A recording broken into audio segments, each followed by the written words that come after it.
monde, ici c'est Farida Naborema. Alors aujourd'hui je voudrais déconstruire un mythe qui est assez redondant, que j'ai lu et écouté à plusieurs reprises dans différents forums ou dans différentes sphères de discussion. Il est question du fait que les panafricanistes seraient des anti-blancs, seraient des anti-européens, seraient des anti-français, seraient des anti-américains, seraient des anti-anglais, etc., etc.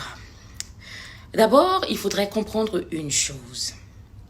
Le panafricanisme repose sur un fondamental très important.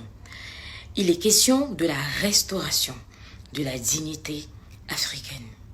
Il est question de la réhumanisation des peuples noirs et descendants noirs. Et qu'est-ce que je veux dire par réhumanisation?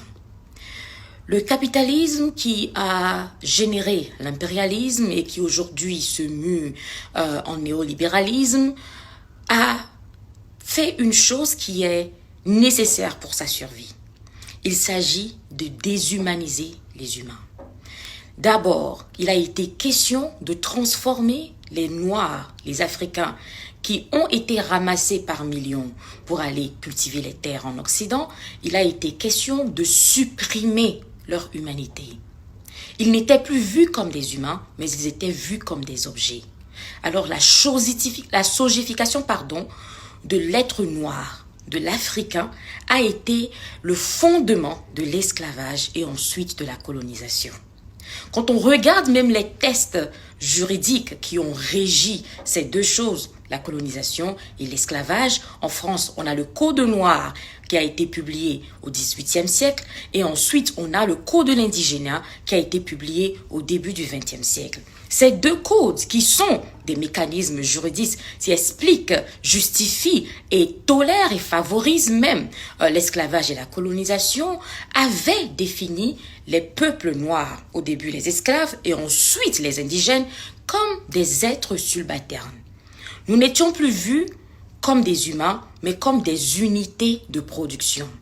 C'était important d'abord pour la conscience humaine occidentale, pour les humains occidentaux, pour les blancs dont vous parlez souvent, de ne voir en nous pas des êtres humains comme eux, mais des objets, des unités de production.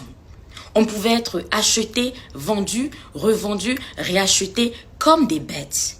Nous étions vus comme des animaux qu'on utilisait pour labourer les champs, au même titre que les vaches. Et ensuite, nous étions vus, durant la colonisation, comme des purs consommateurs. Pas des consommateurs volontaires, mais des personnes qu'on force à consommer les produits de l'Occident afin de faire continuer la machine capitaliste. Alors, il est important de comprendre que la suppression de l'humanité au sein des peuples noirs et descendants des Noirs a été le fondement de notre exploitation. Ce que le panafricanisme prône depuis ses précurseurs à travers les Marcus Garvey et consorts, c'est la restauration de notre dignité humaine. C'est faire de nous non plus des objets, mais des humains. Afin que le capitalisme puisse exister, nous sommes considérés comme des unités de production et ensuite des unités de consommation. On ne peut pas avoir de l'émotion quand on est un objet. On ne peut pas avoir la raison quand on est un animal.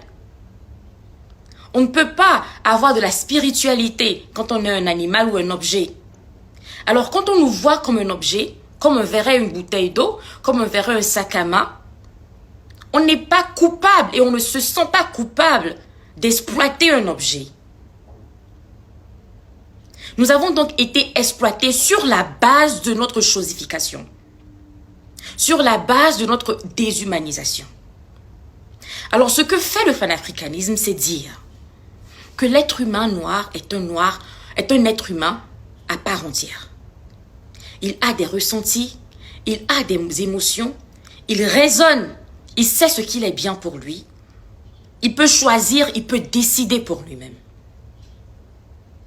Et pour ce faire, nous avons besoin de rappeler à ceux qui nous ont déshumanisés, à ceux qui nous ont chosifiés, que nous ne sommes pas intimidés par eux. Parce que pour supprimer notre humanité, ils ont eu usage de la violence.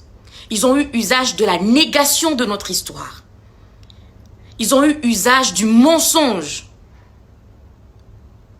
Et c'est en utilisant ces choses qu'ils ont réussi à faire croire, après des siècles, à certains Noirs, qui n'ont ni identité, qui n'ont ni spiritualité, qui n'ont ni émotion et ni humanité. Et quand nous faisons donc ce travail, par moments, nous indexons ceux qui nous ont déshumanisés. Ceci ne veut pas dire que nous sommes contre l'Occident ou nous sommes contre les Blancs. Mais nous sommes contre ce que l'Occident et des Blancs font de nous les peuples noirs et descendants noirs. Ensuite, à supposer même que le panafricanisme était véritablement un mouvement raciste, anti-blanc, à supposer que c'était le cas. Vous savez, le racisme direct, c'est ce qui se manifeste par les paroles, par les gestes. Quand une personne vous voit dans le train, vous êtes noir et se lève, ne veut pas s'asseoir à côté de vous, ça c'est le racisme direct. C'est un choix qui est basé sur des appréhensions. Ça, tous les peuples du monde en ont en fait. Le racisme, la xénophobie, le tribalisme, même chez les Occidentaux, les Irlandais du Nord, les protestants ont détesté pendant longtemps les Irlandais catholiques et consorts. Ce n'est rien de nouveau. Le racisme direct, ça peut gêner, ça peut frustrer, ça peut conduire à quelques petits conflits par-ci et là. Mais ce n'est pas grave. Quelqu'un peut vous détester, mais du moment où vous ne vous croisez jamais, chacun vit tranquille chez lui. La détestation, si je peux le dire ainsi, du blanc par certains panafricanistes est la résultante du traumatisme que nous avons gardé après des années de déshumanisation, d'exploitation, de domination. Mais le racisme contre les Noirs, lui, n'est pas que direct. Il ne se limite pas aux frustrations de quelques Occidentaux vis-à-vis des Africains, de leur gêne par rapport à notre couleur de peau, ou à notre culture, ou à nos religions traditionnelles. Le racisme est structurel. Ils ont fait de leur racisme des tests juridiques pour institutionnaliser notre exploitation, notre déshumanisation et notre domination. Ils ont développé des tests juridiques. Ils nous ont imposé des traités qui font qu'aussi fort que nous nous battons, et peu importe combien nous travaillons, nous soyons toujours en deçà de leur peuple. C'est ce racisme structurel qui est incarné par les tests et les institutions qui dirigent le monde aujourd'hui, qui est le plus grave, qui est le plus dangereux. Et c'est ce que nous devons combattre. Alors nous ne pouvons que le combattre en appelant les choses par leur nom. On ne peut pas combattre des phénomènes qu'on n'est pas capable de désigner. La France-Afrique, par exemple. Le franc CFA, par exemple. Le système néolibéral, par exemple. Les institutions de Bretton Woods, par exemple. À savoir le FMI, la Banque mondiale et consorts. On ne peut pas combattre des phénomènes qu'on ne peut pas citer. Alors il faut comprendre ces enjeux avant de dire certaines choses. Nous sommes pour la restauration de notre dignité en tant que peuple noir. Farida Nabourima, je vous remercie.